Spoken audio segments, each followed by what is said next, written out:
A rolling budget accounts for all the expenses and profits that you expect each month. However, for layers, it's better to plan each week's activities.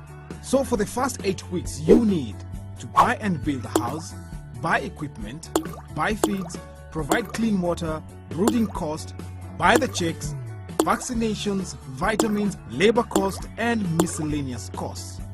It's now obvious that the first 8 weeks will be expensive due to fixed cost of housing and equipment. Do some research and try to find out accurate estimates for each activity in your area. Then, underneath the expenses, list any income you expect for those weeks. You should not expect income from selling eggs until week 19, which is when they start laying. Keep listing expenses weekly. For week 9 to week 18, you will be buying feeds, vaccinations, vitamins, labor cost, and miscellaneous costs. Add up your expenses and income for each month.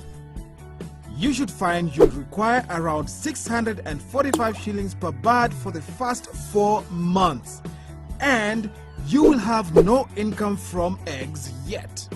From week 19, the birds start to lay. To be safe, plan for a 40% egg production at the beginning. That means 40 eggs per day in the first 4 weeks. If one egg can fetch 10 shillings, then you could make around 2,800 shillings per week. By week 24, the egg production should be at least 90%. That means 90 eggs per day at 10 shillings. So that means you could make around 6,300 shillings per week. So, in 36 weeks or 9 months, you have made a total income of 89,600 shillings from your layers. However, you will have spent a total of 184,000 shillings. This is why you need to farm your layers for long so that you can pay off your expenses and start seeing profit. I get it now. Leah was right to think that layers can be a profitable business, but it needs 2 years. You don't see the returns within the first 9 months, and that is why it won't work in this particular competition. At 13 days, you should remove the chick trays because now the chicks are bigger and they tend to spill and waste the feed on the trays instead of eating it all. The trays should be replaced with tube feeders. These should be suspended from the ceiling at beak level so the chicks can easily access them.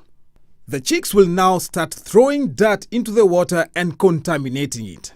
When this happens, the chicks are less likely to drink the water.